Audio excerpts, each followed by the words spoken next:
Bretonia. Los caballeros de Bretonia son temidos y respetados en todo el mundo de Warhammer. Son hombres valerosos y de honor, además de guerreros excepcionales y guardianes de su tierra, una tierra que antaño fundaron sobre los ideales más heroicos. En el nombre de la Dama del Lago y por la gloria de los duques y el rey de Bretonia, actualmente, Lowen Leoncoeur, abaten a todos los enemigos en el campo de batalla, pues nadie puede detener su gloriosa carga. Los bretonianos son un pueblo belicoso y valiente, siempre dispuesto a presentar batalla como medio de salvaguardar su honor y su orgullo. Cualquiera que ose invadir su territorio sentirá la furia de sus poderosos caballeros y pocos enemigos son capaces de igualar su destreza en terreno abierto. Bretonia es uno de los grandes reinos del Viejo Mundo, casi rivalizando con el imperio tanto en tamaño, como en riqueza y poder. Se extiende desde las montañas grises en el este, hasta el gran océano occidental. Al sur limita con Estalia y Tilea y al norte con el tormentoso mar de las Garras que azota su rocosa costa. A diferencia del imperio, Bretonia tiene un clima más agradable y en donde la tierra se cultiva con mayor facilidad. Los extensos bosques y regiones salvajes están separados por grandes llanuras fértiles y valles donde la nobleza de Bretonia ha establecido sus dominios feudales. Quienes visitan brevemente Bretonia ven una tierra de fértiles granjas, colinas onduladas, montañas de belleza inhóspita y bosques espaciosos.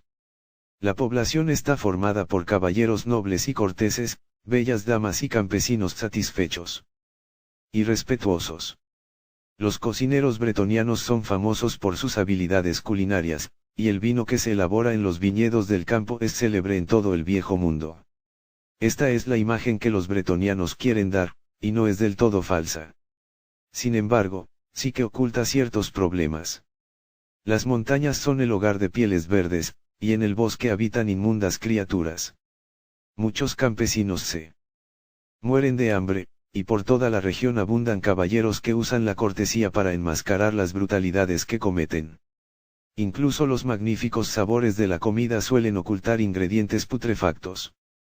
Los cínicos dicen que Bretonia viste una máscara de belleza sobre una profunda corrupción. Los más generosos lamentan el abismo que media entre sus ideales y la realidad. Sin embargo, ninguno de los que conocen el país puede ignorar el contraste. Historia. La tierra que actualmente se conoce como Bretonia fue colonizada en una época remota por los elfos de Ultuan. Los elfos construyeron puertos, altas torres, palacios y pináculos para sus colonias en el Viejo Mundo. Durante un tiempo prosperaron. Sus ciudades crecieron y sus habitantes se enriquecieron gracias al comercio con los enanos y con las tribus primitivas de humanos. Sin embargo, cuando los elfos y los enanos se enfrentaron en la Guerra de la Barba, esas tierras resultaron devastadas por los combates entre sus ejércitos. Después de muchos años de guerra, los elfos zarparon hacia el oeste y abandonaron el Viejo Mundo mientras que otros se adentraron en el bosque de Atelloren dejando atrás sus asentamientos. Ahora en ruinas. Los enanos, a su vez, también se retiraron cuando sus reinos montañosos empezaron a desmoronarse a causa de terremotos y las erupciones volcánicas. De esta manera, toda la región quedó deshabitada y olvidada. Con la desaparición de los elfos y los enanos, esas tierras fueron rápidamente ocupadas por los orcos, los goblins y las aguerridas tribus humanas, que en esa época eran casi tan brutales como los orcos. Durante muchos siglos, el área permaneció dividida entre señores de la guerra rivales, tanto pieles verdes como humanos, hasta la llegada al poder de Gil, de la tribu de los Bretoni. En esa época, el reino fue unificado y, como una única nación, los bretonianos consiguieron derrotar y expulsar a las tribus de orcos y goblins. La creación del reino de Bretonia data de esas fechas, aproximadamente unos 977 años después de la era de Sigmar y de la fundación del imperio. Los Bretoni se establecieron y cultivaron la tierra frente a las amenazas de las tribus de orcos y goblins. Después de siglos de continuas guerras, los bretonianos ganaron los fértiles valles y llanuras y empujaron a sus enemigos a los bosques y las tierras altas. Pero la guerra continuó en cuanto aparecieron nuevos enemigos. Flotas de no muertos saqueaban las regiones costeras del oeste, los Skavens aparecieron desde el sur, los nórdicos y bárbaros del caos llegaron desde el otro lado del mar de las garras y navegaron tierra adentro a través de los ríos anchos, extendiendo la destrucción a su paso. Sucesivas generaciones de guerra continua contra estos enemigos implacables forjaron en los bretonianos una formidable y heroica tradición de caballería. Se trata de los caballeros de Bretonia que contienen las fuerzas destructivas que amenazan con devorar la tierra. Hasta la actualidad, los caballeros de Bretonia han seguido las tradiciones de la caballería establecidas por Gil el Bretón. La visión que tuvo Gil de la Dama del Lago en la víspera de una batalla presagió que su misión sagrada y su destino final serían convertirse en rey de Bretonia. Desde entonces, los guerreros de Bretonia se han consagrado al servicio de la Dama del Lago y han tratado de observar las virtudes de la caballería en su nombre. Mediante una gesta militar, un caballero puede aumentar la estima de la diosa hacia él y convertirse gradualmente en uno de los caballeros que han sido distinguidos especialmente por ella, la cual les concede el gran honor de beber del Grial, como hizo Gil el Bretón. Solo los caballeros puros de corazón y de hecho pueden beber del Grial. División territorial. Bretonia es una región de rica tradición y paisajes escénicos. Desde los campos verde esmeralda hasta los imponentes bosques, es un lugar lleno de belleza y de gloria. Pero bajo el velo de esplendor, Bretonia, al igual que el resto del viejo mundo, oculta su propia corrupción y sus propios secretos oscuros. Bretonia está dividida en 14 ducados, cuyos territorios correspondían originalmente a los feudos de los caballeros del Grial que fundaron Bretonia. Con el paso de los años, las guerras, los conflictos y otros desastres fueron modificando las fronteras entre los distintos ducados. Cada región, salvo Mousillon, está gobernada por un duque, que tiene a su servicio varios nobles y caballeros. Antes de continuar, es importante aclarar la función de los nombres. En Bretonia, los nombres de lugares y los títulos funcionan de un modo muy sencillo. Tomemos por ejemplo Curán. El ducado de Curán está gobernado por el duque de Curán, cuya sede se encuentra en el castillo Curán, que a su vez se halla en la ciudad de Curán. Esto también se aplica a los niveles inferiores. El señor de Temmerais, en Quenelles, gobierna el feudo de Temmerais desde el castillo Temmerais, que se eleva sobre la aldea de Temmerais. La gente del imperio sugiere que esto se debe a que los bretonianos no son capaces de recordar más de un nombre. Por otro lado, los bretonianos insinúan que a los nobles imperiales les gusta poseer muchos títulos para paliar su escasez de poder. De hecho, los nobles bretonianos pueden tener también múltiples títulos, pero no está bien visto usar más de uno a la vez, siempre ostentarán el que sea más relevante. Los duques utilizan casi invariablemente su título ducal, siendo el rey la principal excepción. La tierra. Todo el que viaja por Bretonia, a excepción de la región desolada de Mousillon, ve un país aparentemente hermoso y próspero. Los ominosos bosques y amenazadoras montañas del imperio no se ven por ninguna parte aquí. Sin embargo, eso no significa que Bretonia sea completamente segura. Tras su fachada acecha el peligro. El paisaje de Bretonia puede dividirse en 6 tipos principales: tierras de cultivo en la que se siembran huertos, pastos en los que pastan los animales, bosques, montañas, costas y grandes ríos. Tierras de cultivo. El cultivo predominante de Bretonia es el trigo, aunque también se siembra avena, cebada y verduras. Los campos son muy extensos y se dividen en franjas.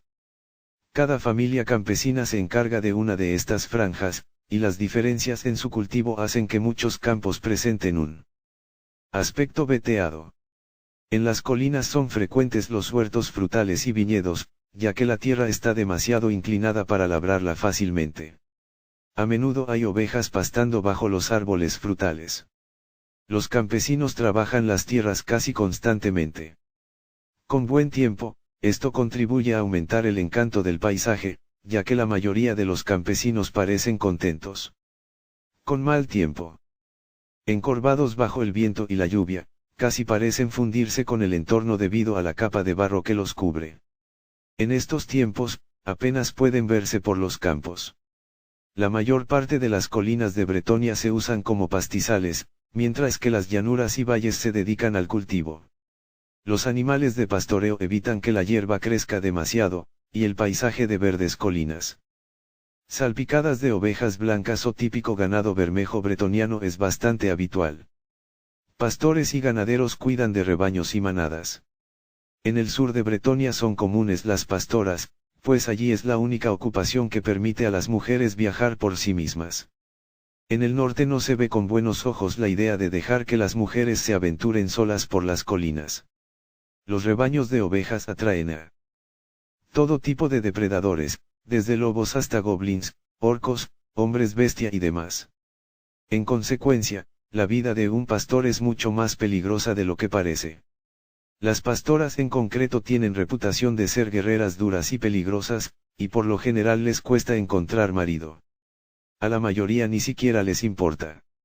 Muchos pastores portan el cayado bretoniano, una lanza con un gancho en el extremo del mango, y son diestros en su uso. Bosques. Los links exteriores de los bosques de Bretonia están muy explorados por sus habitantes. Los cerdos rebuscan en los mantos de hojas caídas. Los árboles se talan para usarlos en construcción, y otros se convierten en soutos o desmochan. Estas son técnicas que se aseguran de que un árbol produzca muchas ramas largas y finas, muy útiles para zarzos y barro o como leña. Para ello hay que cortar las ramas cada año, casi hasta su nacimiento si se trata de soto, o más arriba en el tronco si se pretenden desmochar.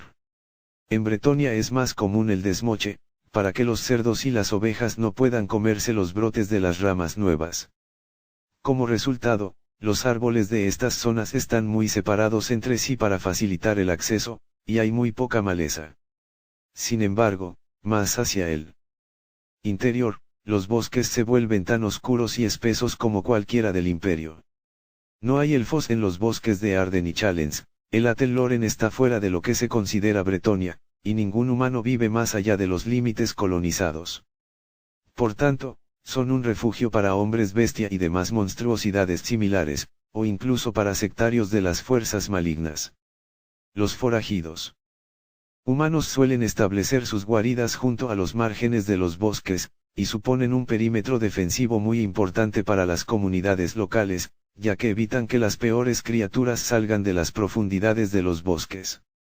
Existen historias de ciudades enteras de hombres bestia ubicadas en el corazón del Arden, y aunque no hay pruebas que demuestren esta idea inverosímil, no es del todo imposible, nadie sabe lo suficiente sobre lo que hay dentro de los bosques como para afirmar que tales ciudades no estén allí. Montañas. Las montañas que rodean Bretonia, y el Cerro del Orco que hay en su corazón, son famosos por sus espectaculares paisajes. Elevadísimos acantilados y retumbantes cataratas delimitan los confines exteriores de las cadenas montañosas, y con el cielo despejado. Sus picos parecen brillar debido a la nieve que los corona. Las lindes de estas cadenas montañosas están salpicadas de comunidades granjeras y mineras, célebres por los tejados extremadamente puntiagudos de sus casas, diseñados para que la nieve se derrame rápidamente por ellos. En invierno, algunas de estas comunidades quedan aisladas del resto de Bretonia durante meses y han desarrollado sus propias costumbres, que en algunos casos implican la adoración de los dioses oscuros. Más hacia el interior viven tribus de orcos y goblins. Cuando llega el deshielo de primavera, siempre se descubre cuando menos una comunidad montañosa que ha sido reducida a escombros calcinados. Sin embargo, hace ya muchos años que estos orcos se han atrevido a realizar alguna incursión más allá de sus baluartes montañosos, algunos temen que estén acumulando fuerzas. Costas. Las costas de Bretonia están marcadas por muchos acantilados y amplias playas de arena dorada a sus pies. Alrededor de los grandes deltas de los ríos la aproximación es más permisiva, y existen numerosos puertos seguros. Las aguas costeras de Bretonia están plagadas de pequeñas islas que contienen aldeas o incluso pueblos pequeños. Hay varias aldeas costeras construidas en las caras de los acantilados y demás zonas abruptas de la costa, cuyas calles están conectadas por escalinatas o incluso escalas que discurren paralelas a la inclinación del terreno. Estas aldeas suelen depender de la pesca como fuente oficial de ingresos. Sin embargo, las aguas que rodean Bretonia son notoriamente difíciles de navegar. Las corrientes, vientos y mareas varían rápidamente, y en las zonas más escarpadas de la costa hay cuevas habitadas por muchos monstruos marinos. En consecuencia, se producen muchos naufragios. La situación se ve empeorada debido a los habitantes de ciertas aldeas que atraen barcos hacia las rocas para poder luego saquear sus restos. La distribución del terreno también hace que sea casi imposible atracar un barco en otro lugar que no sea un gran puerto, y los peajes e impuestos de dichos puertos son muy elevados. También pueden encontrarse contrabandistas a lo largo de la mayor parte de la costa, que evitan los peajes de los principales puertos transportando sus mercancías en pequeños botes que saben dónde y cuándo varar. Fauna. Las tierras de Bretonia comparten muchas de las criaturas que son comunes en el resto del continente del Viejo Mundo, como jabalíes, lobos, ciervos, así como también grandes monstruos como dragones, gigantes o las bestias mutantes que habitan en los bosques. La siguiente lista corresponde a los animales, criaturas y monstruos que solo se pueden encontrar en Bretonia, o bien son más abundantes allí, los bretonianos. Política. Menciona la política bretoniana.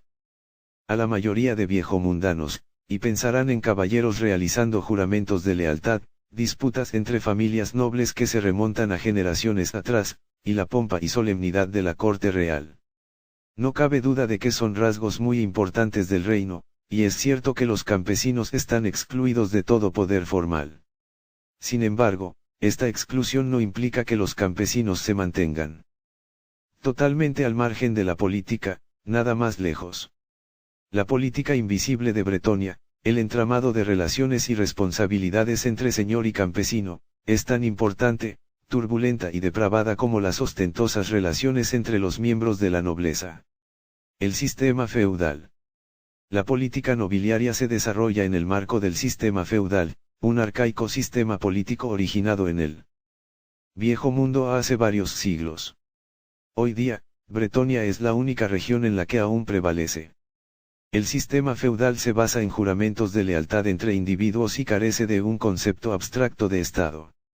Si bien los bretonianos se consideran una nación equiparable al imperio, no hay una esencia legal de Bretonia más allá de todas las personas que juran lealtad definitiva al rey de Bretonia y a las tierras que poseen. Los campesinos conforman la base del sistema feudal y se les exige que sirvan y obedezcan a la nobleza. No realizan juramentos ya que no se considera que tengan el honor necesario para mantenerlos. En vez de eso, se les informa de sus obligaciones y se les obliga a desempeñarlas, por medios violentos si es necesario. Nobleza. La nobleza está vinculada por una serie de votos, los juramentos de lealtad. Todo noble inferior jura un insigne y prometedor servicio militar a cambio de sustento. Los nobles se dividen en 5 clases principales, que más o menos equivalen a rangos. Muchos nobles pertenecen a más de una de estas clases, por ejemplo, Lowen Leoncoeur es tanto rey de Bretonia como duque de Curan, y su rango se determina en función del más alto de sus títulos. Rey. En la cúspide se encuentra el rey de Bretonia. El rey es soberano, lo que significa que sus actos no están restringidos por la ley. Puede promulgar leyes según le plazca, y todo lo que hace es legal, porque es él quien lo hace. Si el rey fuera corrupto, Bretonia se enfrentaría a graves problemas. Sin embargo, Lowen Leoncoeur es un ejemplo perfecto de caballería, al igual que la mayoría de sus predecesores, de modo que el poder del rey sirve para regular los abusos de la nobleza menor, incluso aunque dichos abusos respeten las leyes. Duques. Por debajo del rey se encuentran los duques. Un duque bretoniano tiene poder real dentro de su ducado, pero sigue sometido al rey. Esto significa que nada de lo que haga un duque dentro de su ducado quebrantará la ley, a no ser que desobedezca una orden directa del propio rey. A diferencia del poder real, el poder de los duques ha sido objeto de abusos, principalmente en Mousillon. Actualmente no existe duque en Mousillon, para evitar que nadie ostente dicha autoridad de una zona tan corrupta. Todos los duques cuidan de sus tierras directamente para el rey. Lowen también posee el ducado de Curan, y por tanto cuida sus tierras para sí mismo. Legalmente son 2 personas distintas. En teoría, el rey puede nombrar a tantos duques como desee, aunque el título no significa nada si no se poseen tierras. En la práctica, solo los 14 grandes feudos heredados de Gil y de sus compañeros se consideran meritorios de tal posición. Varones. Los varones son nobles que poseen tierras en nombre del rey, pero que no son duques.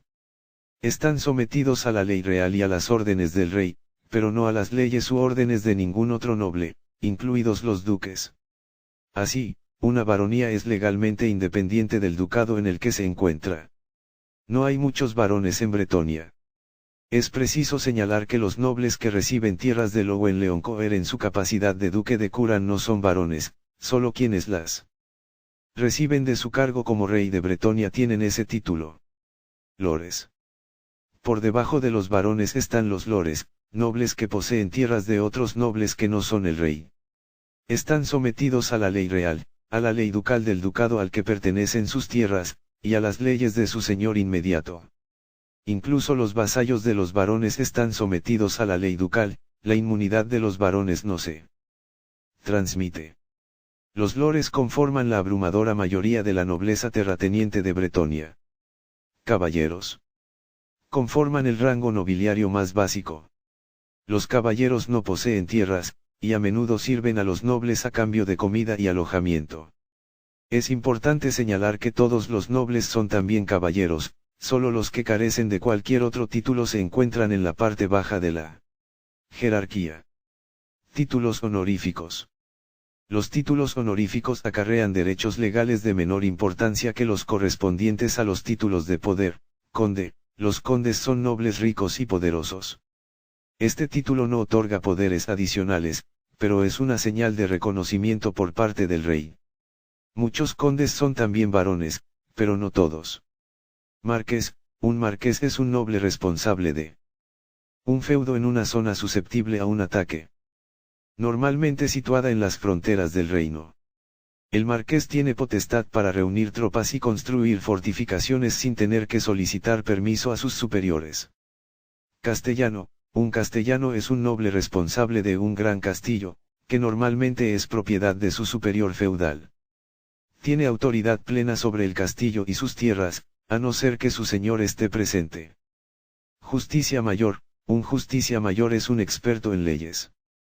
Tiene poder para aplicar las leyes del noble que lo haya designado justicia mayor. Los yestiches mayores del rey viajan por todo el reino haciendo valer la justicia real. Paladín, los paladines son renombrados guerreros y líderes de batalla. Este título es simplemente cuestión de honor, aunque muchos paladines reciben tierras peligrosas. Y son nombrados marqueses para dar buen uso a sus talentos. Familia y herencias. La familia es muy importante para la nobleza. En primer lugar, no se es noble a no ser que todos los antepasados también lo fueran. Esto hace que la nobleza tenga mucho cuidado a la hora de casarse con alguien. En segundo lugar, los feudos se heredan. Casi ningún noble puede privar a uno de sus vasallos de su feudo. Ni negarse a aceptar al hijo de un difunto vasallo. El rey y los duques pueden hacerlo, pero casi nunca lo hacen. Es una de las pocas cosas que puede lograr que todos los vasallos de un duque se unan contra él. Toda la propiedad de un noble fallecido pasa al primogénito. El noble no puede cederla a ningún otro, como tampoco puede regalar feudos antes de morir. En consecuencia, los demás hijos de la nobleza deben luchar para encontrar un lugar en el mundo. Las hijas tratan de casarse con herederos, mientras que los hijos menores pueden intentar conseguir sus propios feudos mediante la fuerza de las armas o incluso casándose con miembros ricos del campesinado, sacrificando así la nobleza de sus hijos por las comodidades de las riquezas. Las mujeres nobles no pueden convertirse en caballeros, a no ser que se hagan pasar por hombres. No obstante, la hija mayor de un noble sin hijos heredará sus feudos. Se le considera la señora de dichos feudos, pero no podrá ejercer por sí misma los derechos de tal título. En vez de eso, será su esposo quien lo haga en su lugar. Cuando la dama muera, su hijo mayor heredará su título, como sucedería con los hijos de su esposo. Si es el esposo quien muere primero, cosa bastante frecuente, el hijo mayor asumirá el papel del esposo como defensor de los derechos de su madre, pero no se convertirá en señor de las tierras hasta después de la muerte de su madre. Las herederas son con diferencia las novias más populares entre la nobleza, ya que fortalecen sustancialmente a una familia. También son escasas y a veces tienen sus propias ideas respecto a quién desearían desposar. El matrimonio con hijas nobles sin herencia es igualmente político, pues son la expresión de una alianza entre dos familias. En estos casos, la hija mayor es la más valiosa, si sus hermanos mueren antes que su padre, ella se convierte en heredera. Los nobles que confían en este acontecimiento pueden poner de su parte para ayudar a que suceda. Los matrimonios suelen celebrarse entre iguales. Sin embargo, los nobles también pueden ceder parte de sus feudos a otros nobles a cambio de los servicios de sus caballeros. Esto se denomina subenfeudación, y es esencial para el sistema. Teóricamente, el rey subenfeuda todo el país. Un noble también puede aumentar su poder solicitando a un señor que le conceda un feudo. Como este tipo de cesiones son irrevocables, son bastante poco frecuentes. No existe ley que afirme que un noble solo puede tener un señor. Algunos tienen varios. El ejemplo más extremo es el del barón Marsac, que posee tierras del rey, de los duques de Aquitaine, Bastogne, Bordeleaux y Quenelles, y de otros 3 nobles menores. Su título nobiliario es superior al de estos 3 últimos, a pesar de ser su vasallo en algunas tierras. Estas situaciones son complicadas si surge algún conflicto entre los señores de un noble, y los barones Marsac tienen una reputación como diplomáticos que se ha extendido durante varias generaciones. Cortes. Una corte se centra en un señor noble. El objetivo de los cortesanos es convencer al señor de que los agracien con riquezas, poder o tierras. Algunos cortesanos tienen objetivos realmente altruistas, pero son pocas excepciones. La mayoría de los caballeros verdaderamente nobles de Bretonia se mantienen lo más lejos posible de la corte, y se limitan a sus feudos para respaldar sus actos caballerescos. Todos los miembros de una corte son de menor rango que el noble central, lo que significa que las cortes son mayores cuanto más poderoso es el noble en cuestión. Todo el que solicite un favor al señor pasa a formar parte de la corte, de modo que en los niveles más bajos de la corte incluye a campesinos. Sin embargo, los campesinos jamás pueden convertirse en cortesanos, individuos que pasan la vida en la corte pugnando por el favor del noble. Los cortesanos se dividen en 3 clases principales. En primer lugar están los vasallos terratenientes del señor en cuestión. Estos nobles a menudo ignoran la corte, ya que están seguros en sus feudos, pero muchos encuentran de utilidad estar al tanto de los planes y personalidad de su señor. En segundo lugar, están los caballeros de la corte del señor. Estos caballeros tienen una función concreta, y si son buenos en ella, es poco probable que sean cesados por meros rumores. Por otro lado, sus puestos no están asegurados, y muchos de ellos pasan gran parte de su tiempo haciendo méritos para conseguir un feudo. Por último, están los hermanos menores de los nobles asociados a la corte, que generalmente son su líder y sus vasallos. Estos cortesanos carecen de puesto alguno más allá de contar con el favor del noble, y es entre ellos donde la política adquiere su cariz más despiadado, llegando hasta el asesinato. La corte de un señor corrupto es tan peligrosa como una fortaleza de orcos, e incluso la corte de un parangón de rectitud podría verse desvirtuada por consejeros malvados pero sutiles. La corte real. La corte del rey Louwen-Leoncoeur tiene su sede en Curan durante los meses de invierno. En verano, los nobles se dispersan a sus propios feudos para librar guerras. Es una antigua tradición que el rey hable solo con los nobles, y normalmente con nobles de rango de varón o superior. Todos los sirvientes personales del rey son varones, y su poder procede de su continuo acceso al rey. La única vez que el rey dirige la palabra a un campesino es cuando le concede un título nobiliario. El rey Louwen está consagrado a su país, y ha declarado que está dispuesto a escuchar todo caso de abusos e injusticias cometidos por cualquiera de sus súbditos, no importa cuán poderoso sea. Si los campesinos pueden convencer a un noble, por inferior que sea, de que presente su caso, podrán apelar directamente al rey. Aún así, El tiempo del rey es limitado, y hay más abusos de los que puede atender, y mucho menos rectificar. Convencer a los cortesanos de que una petición concreta debería ser atendida es toda una aventura. Lo bueno es que si el rey llega a atender un caso, siempre lo resuelve de modo justo. Algunos dicen que la dama del lago le inspira directamente con su sabiduría. Ejército. Bretonia no tiene ejército. Es decir, no hay soldados profesionales que trabajen como guerreros remunerados al servicio del Estado. En vez de eso, cuenta con el servicio feudal de sus caballeros. Cuando un señor debe enfrentarse a un enemigo en el campo de batalla, convoca a sus vasallos para que le proporcionen servicio militar. Ellos, a su vez, reúnen a sus propios vasallos, y la mayoría de los señores añaden hombres de armas y arqueros campesinos a la lucha. Estos ejércitos no se entrenan juntos y normalmente ni siquiera tienen una cadena de mando central, pero las tácticas militares bretonianas son lo bastante simples y uniformes como para permitir una colaboración fluida. La principal debilidad de la leva feudal se deja ver en las campañas prolongadas.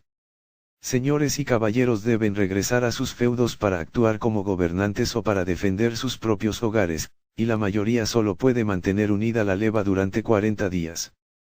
Desde luego, la cosa cambia si son sus propias tierras las que están siendo atacadas. Si el sitio que hay que defender se trata de un lugar importante, como un paso de montaña o la ruta hacia una fortaleza goblin, el rey o un duque concede un feudo en dicha región a un guerrero poderoso y lo convierte en marqués. Este señor pasa a ser responsable de la construcción de fortificaciones, la formación de ejércitos y la eliminación de la amenaza. Esto suele funcionar con la primera generación, pero el primer heredero del marqués no siempre está a la altura del trabajo.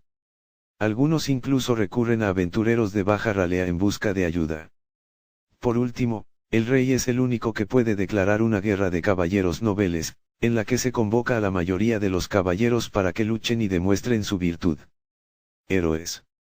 Varones de Bretonia. Castellano. Damiselas del Grial. Duques de Bretonia.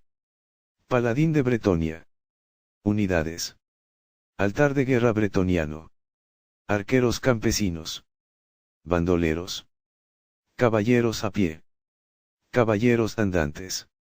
Caballeros del Grial. Caballeros del Hipogrifo Real. Caballeros del Pegaso. Caballeros del Pegaso Real. Caballeros del Reino. Caballeros errantes de Bretonia. Caballeros nobles. Escuderos. Escuderos a pie.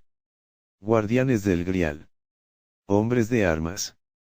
Hombres de armas a caballo. Ordonnance. Leva feudal. Peregrinos del Grial. Retenes. Trebuchet. Turba de campesinos. Conflictos civiles.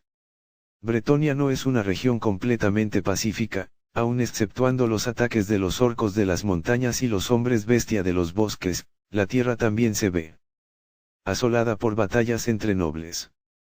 Ciertos tipos de disputas entre nobles pueden solucionarse mediante la fuerza de las armas en lugar de en tribunales legales. Ningún noble puede recurrir a la guerra contra sus superiores feudales ni contra cualquier otro que posea autoridad legal sobre él, pero en cualquier caso dichos adversarios suelen ser demasiado fuertes para luchar contra ellos. Existen 3 justificaciones reconocidas para la guerra. La primera es la recuperación de tierras robadas por otro noble. La segunda es la destrucción de un notorio traidor, aunque se espera que el señor del traidor emprenda algún tipo de acción, también se permite hacerlo a cualquier otro noble. La última de las justificaciones posibles consiste en una ofensa realizada contra el honor de la familia del noble. Servir al caos o aliarse con Pieles Verdes se considera traición, y tales acusaciones han servido como excusa para más de un ataque. El robo de tierras no tiene asociado ningún límite de tiempo, y si un ataque tiene éxito, la víctima siempre puede afirmar que la tierra tomada ha sido robada y contraatacar tras conseguir aliados. La última de las justificaciones, insultar el honor de la familia, permite a un noble declarar la guerra por haber recibido un asiento equivocado en un banquete. De hecho, esto ha sucedido A veces estas guerras degeneran en disputas que se prolongan durante generaciones, y en las que los actos de cada bando proporcionan al otro todas las excusas necesarias para ir a la guerra. Los mejores nobles bretonianos solo utilizan este derecho para enfrentarse con señores que sean claramente traidores, y reunir las pruebas necesarias para convencerlos suele ser un trabajo para aventureros. Los señores menos escrupulosos también podrían emplear aventureros si un noble inocente necesitara ayuda para defenderse de un vecino opresivo. Mercaderes y comercio. Los mercaderes ocupan un lugar anómalo en la sociedad bretoniana.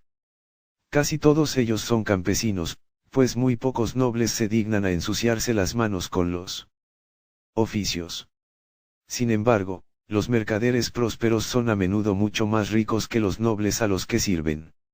El comercio es vital para Bretonia, no solo mueve productos por todo el país, sino que además sirve para traer productos extranjeros, principalmente a cambio de vino bretoniano. Por ello, una acción conjunta de las clases mercantiles podría causar serios problemas a la nobleza. Como campesinos que son, los mercaderes están regidos por las mismas leyes que el resto del campesinado. En teoría deben entregar la mayor parte de sus ingresos a sus señores. Pero en la práctica, el concepto bretoniano de ingresos se definió teniendo en mente la agricultura, y aunque engloba gran parte de los productos artesanos, casi todos los beneficios de un mercader son invisibles, ya que en realidad no elaboran nada. El conservadurismo bretoniano, unido a un sutil pero intenso cabildeo mercantil, han hecho que las cosas sigan así. Algunos de los nobles más inteligentes han comprobado que obtienen más beneficios de los sobornos que de los impuestos, ya que los tributos que se imponen a la mayoría de los campesinos destruirían prácticamente cualquier empresa comercial. Todos los mercaderes reconocen la necesidad de tener contenta a la nobleza, lo que provoca un caudal constante de regalos. Estos regalos se presentan como humildes aceptaciones de la gran superioridad de los nobles, y siempre son artículos suntuosos y de gran calidad, como por ejemplo bandejas de oro o túnicas bordadas y forradas de piel. Si el noble es pobre y tiene mayor necesidad de pan, carne y leña, el mercader se ofrece a recuperar el regalo a cambio de dinero. Desde luego, esta compra se lleva a cabo sin ostentaciones. Se sabe de un mercader que vive en el ducado de Quenelles que le ha entregado al señor de su aldea el mismo cáliz de oro en cada festival durante los últimos 10 años, y luego lo ha recuperado al día siguiente, manteniendo así a su señor pese a la pobreza general de su aldea. A cambio, el señor permite al mercader obrar como desee. La mayoría de los mercaderes dependen únicamente de regalos, pero todos, excepto los más pobres, han de contratar guardias para proteger sus cargamentos y almacenes. Los guardias de los mercaderes más ricos forman ejércitos privados, que pueden enfrentarse contra los nobles que les amenacen con violencia. Por supuesto, los mercaderes han de asegurarse de que los demás nobles se mantienen al margen de la lucha, ya que no podrían ganar una batalla contra toda Bretonia. Este tipo de conflictos son muy raros, pero la combinación de regalos y armas implica que los mercaderes más acaudalados estén a efectos prácticos por encima de la ley, siempre y cuando no amenacen con alterar el orden social. La mayoría de los mercaderes respetan estos límites, pues son conscientes de que la anarquía social es mala para el comercio. Algunos parecen querer mejorar su posición en la sociedad mediante alianzas más íntimas con la nobleza. Los hijos menores de los nobles más pobres suelen estar dispuestos a casarse con miembros de una familia mercante adinerada, cambiando su posición social por riquezas. Se espera que la familia mercante sustente económicamente a sus parientes nobles, mientras que ésta proporciona apoyo legal y político a los mercaderes. Asociaciones mercantiles. No existen gremios mercantiles formales en Bretonia. La ley no reconoce peso legal de tal tipo de organización de campesinos. No obstante, la ley no impide que los mercaderes se reúnan e intenten organizar el comercio en beneficio propio. Así, existen muchas asociaciones mercantiles, y la mayoría solo se diferencian de los gremios en el nombre. Una asociación típica requiere que sus miembros comercien entre sí bajo condiciones favorables, y con los ajenos a ella bajo condiciones que les aseguren obtener beneficios. Muchos intentan monopolizar el comercio dentro de un pueblo, ciudad o ducado, otras tratan de abarcar el mercado de un tipo concreto de productos. Se trata de un negocio de rivalidad encarnizada en su forma más pura. Dado que los gremios no tienen estatus legal, no pueden servirse de las leyes para obligar a los demás mercaderes a obedecer sus normas. Por ello recurren a la violencia y la intimidación. En general, a la nobleza le importa bien poco la violencia contra los campesinos, siempre y cuando no se les vaya completamente de las manos. La diferencia entre estas asociaciones y el crimen organizado a menudo es bastante sutil, pero está ahí. Los mercaderes están interesados principalmente en el comercio legal, y recurren a la brutalidad para persuadir a la competencia, mientras que los criminales usan la brutalidad para sacarle dinero prácticamente a cualquiera. Eso no quita que ambos grupos puedan cruzar la línea en uno u otro sentido. Además, no hay leyes que regulen la jurisdicción de una asociación en un área concreta. Esto conduce a luchas por el control, que se libran mediante intimidaciones, sobornos a jueces, sabotajes, incendios provocados e incluso asesinatos. El pueblo de Dayron, en la Iounès, era un puerto próspero hasta que la guerra comercial entre la Pluma Dorada y los Tres Toneles redujo todos los negocios importantes a cenizas. Ahora, la población se gana la vida mediante el crimen, bajo el liderazgo del sindicato de los Tres Toneles. Algunas de las asociaciones mercantiles más importantes son las siguientes: la Hermandad del Faro. Este grupo es una de las asociaciones más antiguas del país, con más de 3 siglos de historia que Enfermebel ha monopolizado el comercio dentro de la ciudad. D.L. Anguille. Los Fitzgodric, la familia más rica de Bretonia, son miembros de esta asociación, así como 3 de las otras 5 más ricas. La hermandad observó los sucesos acaecidos en Marienburgo con gran interés, y aguarda una oportunidad para realizar una maniobra similar. El Gallo y la Caldera. Este grupo era originalmente una congregación de buhoneros de poca monta, pero ha organizado derechos comerciales para sus miembros en la mayoría de las ciudades del reino a cambio de pagos menores. Recientemente, el grupo ha empezado a importar armas de fuego, principalmente del imperio pero también algunas de factura enana. Su riqueza e influencia está creciendo, incluso aunque la nobleza se niega a utilizar armas de fuego pues las considera poco caballerescas. Por ello, los miembros de este grupo ejercen un monopolio casi absoluto del uso de armas de fuego, y últimamente han intentado promover su uso. Algunos nobles han reparado en ello y empiezan a preocuparse. Vida desigual. Este grupo cuya actividad se centra en los ducados occidentales, especialmente junto a la costa, trafica con sustancias ilegales y esclavos. Circulan ciertos rumores siniestros sobre la naturaleza de sus líderes, pero quienes propagan dichos rumores suelen acabar muertos. Los comerciantes que trabajan para esta asociación tienen identidades encubiertas como farmacéuticos o agencias de contratación de trabajos temporales, y ejercen ambos oficios a la perfección. Es una suerte, ya que ejercen un monopolio brutal. Los Sangre Azul. Para poder pertenecer a esta asociación hay que tener al menos un antepasado noble en las 2 últimas generaciones, y la posición se determina mediante una combinación de riqueza y abolengo. Los Sangre Azul permiten la doble pertenencia a otros grupos, ya que su única aspiración es la de introducir mercaderes en la nobleza. Muchos mercaderes creen que es inútil y se mantienen alejados de esta asociación, incluso aunque sus antepasados cumplan los requisitos. Política del campesinado. Si los mercaderes están oficialmente excluidos de la política, los campesinos corrientes y molientes lo están aún más. No pueden permitirse ofrecer regalos caros a la nobleza, ni poseer ejércitos privados. En la mayoría de los casos, la principal preocupación de un campesino es cultivar comida suficiente para alimentar a su familia. Esto no quiere decir que los campesinos no se impliquen en política. En Bretonia es bastante frecuente encontrar campesinos oprimidos por su señor o administrador, y a veces tratan de pedir ayuda para aliviar su situación. Un noble jamás atendería la súplica de un campesino, de modo que dichas apelaciones se realizan en grupo, idealmente en representación de toda la aldea. Algunos señores reaccionan a la formación de estos grupos como si se tratase de un intento de rebelión y mandan ahorcar a los portavoces. Por ello, los campesinos tratan de organizarse para evitar que ninguno de ellos destaque como portavoz.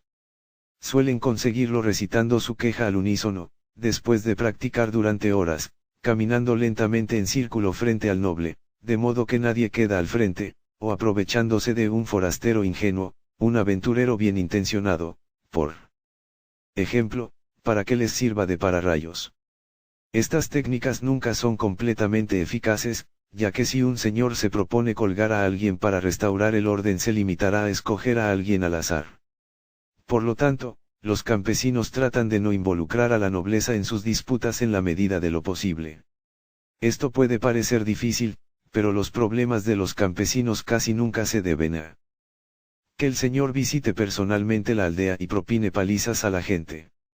Más a menudo sus problemas se limitan a conflictos con otras aldeas, abusos por parte de los administradores o impuestos excesivos exigidos por una mala cosecha. Los conflictos entre aldeas surgen por diversos motivos, pero los más comunes son los derechos de explotación de ciertos recursos como pastos, ríos o bosques. Cada aldea en Lisa escoge a un embajador que se reúne con los embajadores de las demás partes en una zona neutral, normalmente una zona desierta a mitad de camino entre las aldeas, para acordar un compromiso. Luego los embajadores han de convencer a sus respectivas aldeas de acceder a los términos del mismo. Si las partes no llegan a un acuerdo, es tradición resolver la situación mediante un combate formal. Ambas aldeas deciden lo que implicará la victoria para cada bando, y luego determinan un lugar y fecha para el combate. El número de combatientes, las armas permitidas y las condiciones de victoria también se deciden en este momento. Los combates a muerte son muy raros, ya que habría que explicar dichas muertes al señor. La mayoría de las aldeas respetan los resultados de estos combates, ya que la alternativa sería implicar a la nobleza. Los administradores corruptos son un problema mayor, pues solo el señor puede retirarlos. Los aldeanos pueden negociar directamente con el administrador si creen que pueden tener probabilidades de éxito, pero es algo poco frecuente. Lo normal es que intenten demostrar que el administrador está corrupto. Para ello suelen ocultarle productos cuando se dispone a realizar la evaluación de impuestos, para luego colocar el tributo excedente en casa del administrador. Los campesinos especialmente osados se presentan ante su señor para agradecerle la protección que ha permitido una cosecha tan cuantiosa, lo que le lleva a preguntarse por qué entonces son tan bajos los tributos. Por supuesto, la mayoría de los administradores conocen bien esta estrategia, de modo que las maniobras realizadas entre administrador y aldeanos llegan a cotas de sofisticación muy elevadas. Muchos administradores llegan a un acuerdo con los aldeanos, y estafan al señor para repartirse los beneficios mientras dan una imagen de unidad. Si el señor llegara a enterarse, las cosas se pondrían pero que muy feas. Los mayores problemas los suponen los impuestos excesivos. Incluso aunque el administrador esté del lado de los aldeanos, sencillamente no pueden entregar ciertas cantidades sin morir de hambre. Si apelar al buen corazón del señor no es una opción, los aldeanos recurren al robo de forajidos mientras van de camino a ver a su señor. La mayoría de los señores persiguen a estos forajidos antes de exigir a la aldea que compense las diferencias. Un resultado de estas prácticas, así como de la existencia de cortes aldeanas, es que muchos señores creen que no hay problemas entre sus campesinos, y que realmente sus vidas son idílicas y carentes de los problemas que acucian a la nobleza. Así, incluso nobles que se sienten inclinados a ayudar a los campesinos apenas creen que exista la necesidad. Sublevaciones del campesinado. De vez en cuando, a los campesinos les gusta rebelarse. Estos levantamientos casi siempre sorprenden a la nobleza, porque los campesinos han ocultado los problemas hasta que se han vuelto insoportables. De este modo, la mayoría de los nobles creen que las sublevaciones están motivadas por avaricia o por vil ingratitud, y ni siquiera los más virtuosos dudan en utilizar la fuerza para sofocarlo. Ninguna rebelión campesina ha triunfado jamás, ya que todos los nobles se apresuran en acallarlas. No pueden permitirse semejante amenaza a su autoridad. Con diferencia, la causa más frecuente de sublevación son unos impuestos intolerables. Si los tributos exigidos por un señor condenan a los campesinos a morir de inanición, no tienen nada que perder levantándose contra él. De hecho, dada la actitud bretoniana, morir en combate es incluso mejor que morir de hambre, de modo que aún perdiendo su condición ha mejorado. Estos levantamientos suelen sofocarse de manera brutal, muchos de los campesinos que sobreviven son ejecutados. Por consiguiente, los almacenes de alimentos suelen bastar para abastecer a los supervivientes. La segunda causa más común es la manipulación por parte de otros nobles. Las rebeliones del campesinado nunca triunfan, pero distraen a los nobles y apartan sus tropas del frente, aumentando con ello las posibilidades de éxito del ataque de otro noble. Algunos nobles se limitan a prometer mejores condiciones una vez hayan invadido la región, una pequeña cantidad incluso llega a cumplir dicha promesa. Otros manipulan a sus enemigos para que exijan unos tributos excesivos, o sabotean sus cosechas para hacer que los impuestos normales sean imposibles de cubrir, para que los campesinos se subleven por iniciativa propia. A menudo se culpa de estas rebeliones a alborotadores extranjeros y al sentimiento revolucionario, pero en realidad casi nunca son la causa. Las potencias extranjeras que deseen debilitar Bretonia cuentan con medios más eficaces que agitar al campesinado, y los alborotadores políticos son bastante escasos. Las sublevaciones más peligrosas son, de lejos, las inspiradas por las fuerzas malignas. Los campesinos con mutaciones, o peor aún, apoyados por hombres bestia, pueden suponer una grave amenaza incluso para los caballeros de Bretonia. Este tipo de sublevaciones fueron momentáneamente habituales durante la tormenta del caos, durante la cual gran parte de la florinata de los caballeros bretonianos se encontraban en el imperio luchando contra las hordas de Archaón. Los caballeros que han regresado se han unido apasionadamente en la erradicación de estos levantamientos, y los pocos núcleos de corrupción que aún perduran son pequeños y aislados. En tiempos normales, las fuerzas malignas suelen encontrar a los súbditos de nobles brutales más receptivos a la seducción del caos. Los bretonianos y el extranjero. Bretonia limita con la mayoría de las naciones del viejo mundo, de modo que tiene que hallar la forma de convivir con ellas. La política exterior es sumamente importante para ellos, puesto que es necesario contar con aliados en caso de invasión, así como evitar ser vistos como enemigos por sus vecinos. Los reinos fronterizos. Muchos de los nobles que viven en los reinos fronterizos descienden de caballeros bretonianos que lucharon contra los Pieles Verdes en la guerra de caballeros nobles del rey Charlen, que duró 68 años y acabó hace tan solo 34. Dichos caballeros no se marcharon en desgracia, y algunos de ellos aún deben lealtad a ciertos nobles de Bretonia, aunque teniendo en cuenta la barrera que supone las cuevas, este hecho es casi enteramente anecdótico. Los nobles bretonianos de los reinos fronterizos suelen considerarse bretonianos y se preocupan por mantener su honor, en contraposición a los oportunistas que conforman los demás reinos de poca monta. Esto ha hecho que los bretonianos sean muy poco populares entre los demás habitantes de la región. El imperio. Las relaciones de Bretonia con el imperio son las más importantes, y actualmente son mejores de lo que han sido durante décadas. El rey Lowen Leoncoeur declaró una guerra de caballeros nobles para ayudar al imperio contra las hordas de Archaón, y el emperador aún se siente agradecido. Sin embargo, las dos naciones poseen personalidades muy distintas, y la mayor antigüedad del imperio lo lleva a despreciar Bretonia. A cambio, los bretonianos ven poca nobleza en el imperio, incluso entre quienes afirman ser nobles. Estalia. La frontera bretoniana con el reino estaliano de Bilbali es un simple río. En consecuencia, hay casi tanto tráfico con Estalia como con el imperio, a pesar de que este último sea mucho mayor. Las relaciones con Bilbali son buenas, y los nobles bretonianos reconocen a los nobles de este reino como iguales. Por ello, las relaciones con Magritta son por lo general malas, y la mayoría de los bretonianos consideran que el reino meridional está compuesto enteramente de campesinos. Los caballeros bretonianos y los duelistas estalianos no conocen bien los respectivos estilos de sus vecinos, y esta falta de comprensión es la causa de gran parte de la tensión entre ambas naciones. Tilea. Los tileanos tienen una cantidad de tratos con Bretonia extraordinariamente pequeña. Los bretonianos nunca contratan mercenarios, oficialmente, y los mercaderes ostentan un nivel social tan bajo en su país que los tileanos prefieren negociar con los bretonianos que los visitan. En consecuencia, abundan los estereotipos y los prejuicios. Para los tileanos, los bretonianos son nobles estúpidos a los que hay que señalar por qué lado camina un caballo, o bien campesinos tan inmundos que apenas sí son humanos.